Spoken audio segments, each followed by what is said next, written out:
even when you don't feel like it.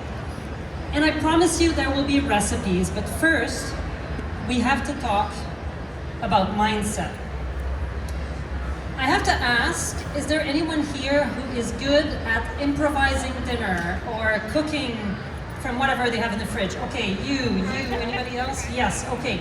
I'm going to need your help in just a moment. Don't worry, you don't have to come and do the chicken dance on stage, but listen carefully. I will come home tonight at 6:27. I will be hungry, those people will be hungry, and I'm in charge of cooking. So I'm going to open the fridge and decide what to do. So you have to help me out. What do I have? And this is real. Sunrise, firm, organic tofu. This one is my favorite, great source of calcium. What else do I have? I have leftover cooked brown rice that I know, and I can't see it because the produce drawer is jammed because there's so much kale in it, but I know there's kale. Under the kale, there may or may not be, I'm pretty sure there are, a couple of red bell peppers, and there may be wilted cilantro in there as well. There's probably some mushrooms left, there's always mushrooms. And I know for a fact that there's a nice chunk of ginger in the butter compartment, because that's what the butter compartment is about, is to store the ginger and the garlic. Any guesses from the people that know how to cook what I could do with these? Stir fry. Oh, here's a microphone. You can give me suggestions. You're on the hook. The lady with the black tank top over there, she can help. Stir fry. A stir fry, yeah, that sounds great. Any other suggestions? That's the right thing to do, right? But here is the truth about how things are going to go instead. I'm going to say, babe, what about pizza? You know? And he's going to say, yeah. And I have a soft spot for the Capricciosa pizza from Pizzeria Grano on Main Street that's close to home. And while we pick it up, we just drive down the hill to Panago's because my kids like the vegan pepperoni and cheese, right? Does that ever happen to you? Like, this is all really good food that I have in my fridge. And chances are it's going to go bad before it's eaten. And if you were here early this morning and we talked with the folks from Eco Cooks about food waste, that's really dramatic. But I think it has to do with this idea of reward. You know, I worked hard all day, I was a bit stressed out, and I deserve for someone to cook for me. But I have to remind myself that actually cooking for myself is maybe the biggest gift I have to offer. And I don't want to knock ready-made vegan meals and pre-prepared vegan options. There's so much that you have discovered here today, right? It's beautiful. But there are important benefits to home-cooked meals that are made from scratch. And I argue to you today that cooking from scratch at home protects and grows our freedom in multiple different ways. First, our financial freedom. Has anybody else noticed that the cost of food has gone up a little bit? Well, even with inflation, $5 will allow you to make like $5 per portion, and you can make a really good vegan chili at home with lots of beans and an amazing number of vegetables. Not even the cheapest food truck in Vancouver can, nail that. So, considering that the average Canadian owes $20,000 in consumer, like credit card debt, paying hundreds of dollars in interest every month, cooking at home is the thing that really makes the most sense, and it protects our financial freedom. Second, and this is really mysterious to me, but we make choices differently when we eat at restaurants versus eating at home. And we make choices in a way that is a lot more authentic and in line with our values when we're at home. There's actually been studies of people in a restaurant or a fake restaurant looking at a menu and talking about their decision process. And when they eat out, they think, is this going to taste good? They don't think about ethics. They don't think about environmental. They don't think about health. It's like, oh, this is really delicious. That's what I want. And I think it goes back to that reward pathway process that we were talking about. But when we cook at home, we tend to balance our different values in a much more aligned and authentic way. Thirdly, let's just face it, there's a lot less fat, salt, and sugar in whatever we cook at home. We all know, everybody here, that sometimes there's so much, something is too much of a good thing, right? And in the restaurant business, we've talked about it earlier, it's cutthroat. They rely on returning customers. They need to hook us up, right? And I don't blame them, and some of them I love, but it's okay for them to market to our lizard brains, right? Our reptilian brains that were formed in times of feast and famine, and just to appeal to our basest instincts. We want fat, sugar, and salt, and there's a lot of that in the restaurant food. And that unfortunately puts us at risk for undesired weight gain and chronic disease. If we ate out, once or twice or 3 times a month, it wouldn't be a big deal. But when it becomes something that we do multiple times every week, it can become a serious issue. And then the cost is not just financial, there's a health cost, and our freedom is severely curtailed. So eating out, yeah, it is convenient, satisfying, fun. The brand names Just Eat and Skip the Dishes are genius, But do they have our long-term best interest at heart? I will let you decide that for yourselves, but I think we all know what's right for us, and cooking is probably a part of that. I'm going to give you the first tool right now to help you grow your freedom and perhaps embrace cooking instead of resisting it. But before I do it, I want to pause to acknowledge that there's a lot of people that don't have that freedom, the freedom to cook that I was talking about a second ago. Many people in this city, everywhere in the world, they have financial insecurity, housing insecurity, mental and physical health issues that don't allow them to cook for themselves. They may not even have a kitchen. They probably don't have a pantry to speak of. So those of us who can cook, and I will go on a limb and say that's probably the majority of us here, we need to rebel against the forces that want to transform food cooking into a strictly commercial transaction. We can take it on ourselves, and the easy way to do that is through gratitude. Repeat after me. This is the start of a movement, guys. I can tell everybody's going to go cook home after that. We don't have to cook. We get to cook. Right? We don't have to cook. We get to cook. Changing just that one word might be enough to get you cooking. But if it's not enough, I have another tool for you, and this one is inspired by the work of Thich Nhat Hanh and looking deeply into your food. And I'm going to teach you a simple technique that you can use to interrupt yourself when you have the temptation to open that app and order some food. Everybody close your eyes. Don't be scared. There's not going to be any sort of team building exercise here. You can take a deep breath. It's been a busy day. And now visualize yourself in front of a bowl of the simplest homemade vegetable and bean soup in broth. Nothing special. Look deeply into the soup and see everything that has gone into it. The light from a shining star, our sun. The water that has been carried by forces like the winds and human-built irrigation systems. The nutrients in the soil that come from the erosion of mountains by glaciers over millions of years. You can see in your mind's eye the microorganisms that feed, protect, and recycle the roots of the plants. You can see the foresight and the labor of the human workers at all stages of the production chain. The water and the electricity at the flick of a switch on demand in our homes. that allow us to cook cleanly and safely. And so much more, because then we eat, imagine yourself eating the vegetables and the beans, and they come in your body and they are literally building you.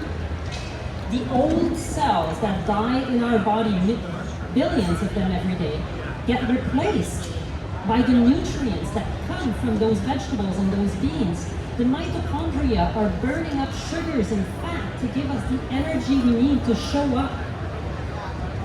We are what we eat. It is all interconnected. Isn't that amazing? Like, don't you want to be a part of that? You can open your eyes and say, yes, I want to cook tonight, you know? I think there's so much in modern life that conspires to separate us from nature. And Corey was just talking about that a minute ago. How can we use cooking to reconnect with the world, with each other, and with ourselves? How? Yes, how? So how is with recipes, right? And I'm not going to tell you the recipes just now. My belief is that you don't need a million recipes. I love cookbooks. I have about hundreds of them. But my belief is that you only need three. 3 recipes is enough to do fuss-free, everyday cooking. And sometimes having more is not going to help you. And here's how I know that. I have to tell you that I did not start with 3 recipes. My story starts with 260 recipes. I'm a home cooking specialist. I do have a soft spot for that capricciosa pizza, but in reality, I cook about 1,000 meals per year for my family. And other than that, I also have a little business that's called Vegan Family Kitchen, and I plan meals for people. I have a meal planning service, right? People sign up, and I send them, here's what you're going to cook for dinner. And it's a collection of very carefully crafted 260 recipes that I created. It's all vegan, very healthy. It works great for people who are motivated and a little bit organized. They don't need to do any thinking. I've done that for them. They just need to show up and cook. But I'm going to be brutally honest and perhaps a little bit vulnerable with you today. The harsh truth is that only about 1/3 of my clients, the people that sign up for the meal plans, are actually using them any given week. Why? Because it's too much. I've looked into it and I've spoken with those people and I'm like, you've been paying for those meal plans, but you're not using them. What's going on, right? And I know that some of them are actually like Charlotte here. She's cooking great meals for herself and she doesn't need the meal plans, and that's great. But for others, I know that they've invested in this tool because they wanted to go plant-based, they wanted to get better at home cooking, but they can't seem to get it together and they feel overwhelmed. They just end up eating more ready-made meals, takeout, and sometimes they even go back to eating meat, cheese, and eggs. They usually feel guilty about that, and that's not a good emotion. They want to change their lives with like plant-based cooking, but they can't seem to get it together and do it. And I have to say, it's not just me, it's not my meal plans that are necessarily guilty. People buy stuff they don't use all the time. Gym memberships. 67% of people with gym memberships don't use them. Books, same thing. People buy books thinking, oh, I'm going to read all those beautiful books. Who bought books today? I'm sure some of you bought books. About 60% of books never get opened by the people who buy them. So we all have good intentions, but following through is where we get caught. And of course, there's a whole industry ready to prey on us for that. So we can shrug it off like, oh, you know, human nature. But there's very real consequences to that. And we've just talked about the environmental cost of going the easy way and eating more meat. But let's focus just for a second on food waste. Every year, Canadians waste 2.2 million tons of food that is edible. I'm not talking about food that should be left to rot, like real food that should have been eaten. And half of that is fresh produce. Most of it is vegetables, like that cilantro that's wilting in my fridge, and some of it is also fruit. So how are we supposed to change the world and tackle all of these big problems if we can't even get our act together and cook dinner? We can do this, and here they come, the real recipes, by giving ourselves permission to make things really, really simple and easy.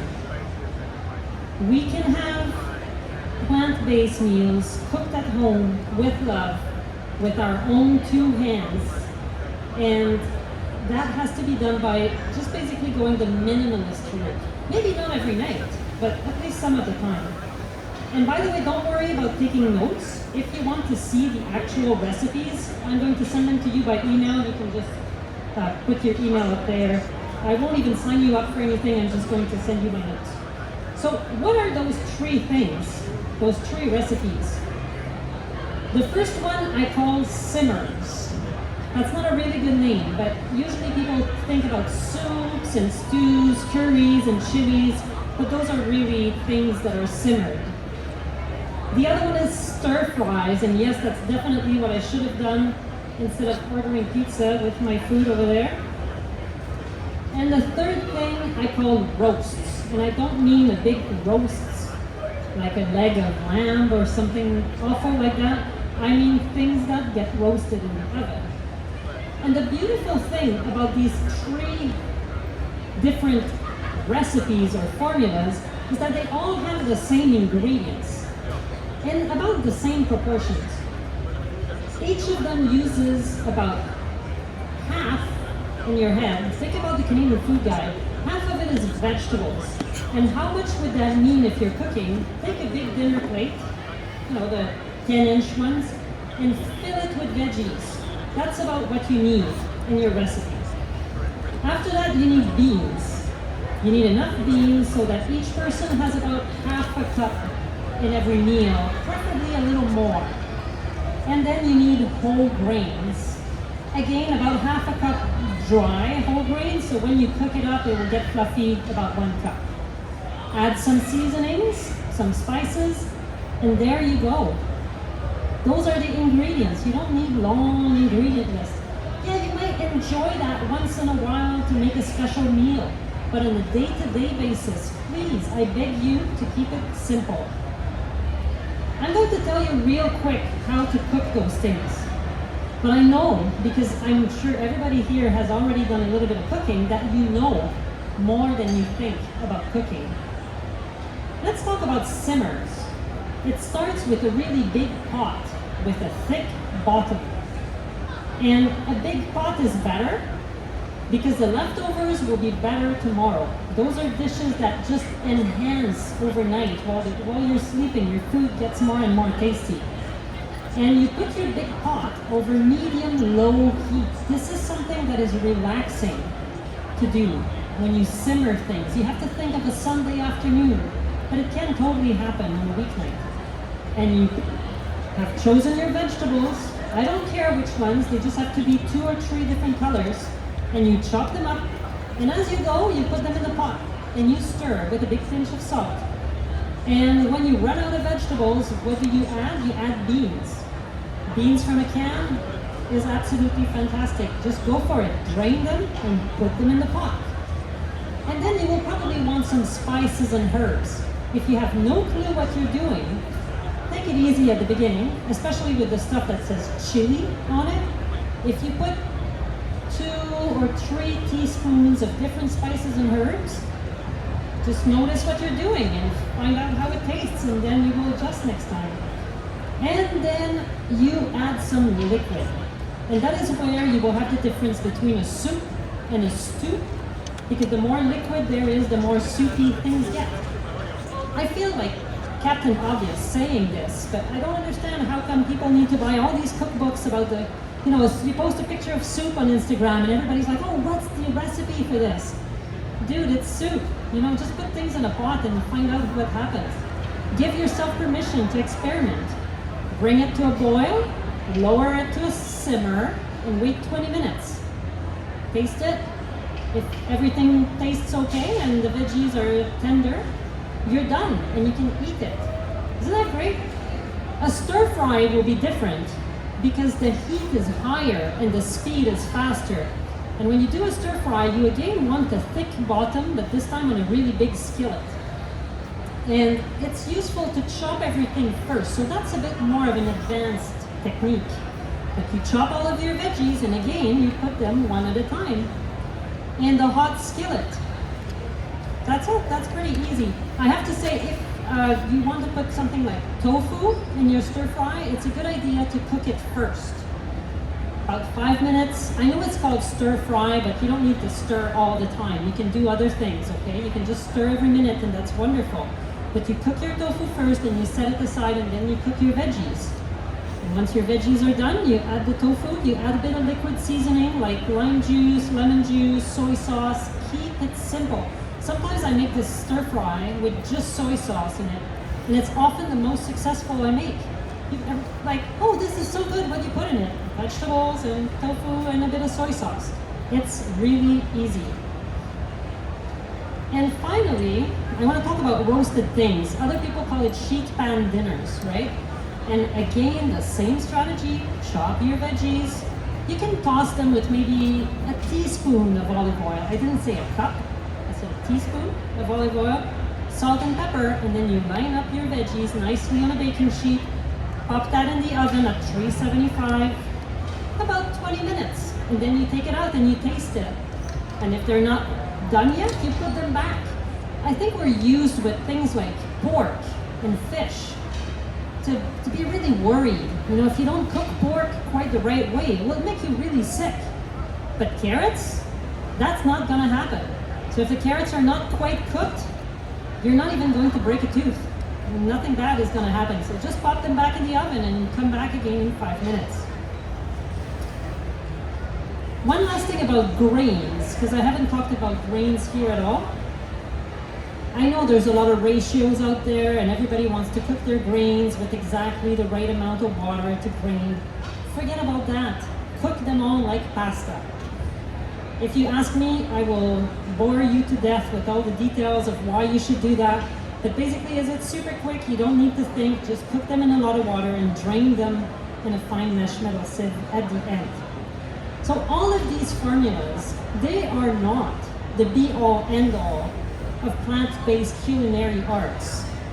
Earlier, we had the chef from Nightshade here, and that is the be-all, end-all of culinary arts. You know, they make beautiful food.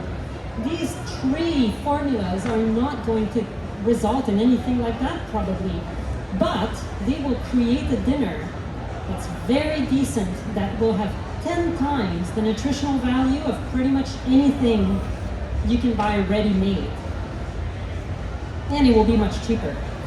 If only because there will be more vegetables. Because in most restaurant contexts, handling the vegetables is the difficult thing, right? Because they're so perishable, they're more expensive, it's kind of complicated handling them. So cooking at home is that opportunity to really eat a lot of veggies and do yourself real good. And in those 3 things here, I haven't even touched on garlic and ginger and greens. But let's say you practice this 3 times a week, just 1 of each every week. At the end of the year, you will have done 50 soups, 50 stir fries, and 50 roasts. That's a lot of opportunities for learning. You will have improved. You will have had time to say, oh, I know how to do this part, and then you can go into learning more about seasonings, and it will add up really quickly. That works especially well if you're actually focused on what you're doing while you're cooking, being present and mindful, as opposed to like scrolling Instagram at the same time as you cook. There's a lot of power in being present and learning from what you do. I completely trust, I give you my word, that you too can find more freedom by becoming a home cook who embraces with joy the preparation of fuss-free, tasty, and nutritious meals for yourself at home without complex recipes. You can find this freedom by appreciating, having gratitude for how lucky you are to live at a time where all this food is available and you can do such beautiful things with it, and all the people that have been involved and the beings. You can look deeply into this web of interconnected beings, including yourself, that have made it possible for you to enjoy this nourishing meal today. And you can especially do it by simplifying home-cooked meals, practicing those basic formulas, including a lot of vegetables and beans and whole grains at every meal. You can get started tonight.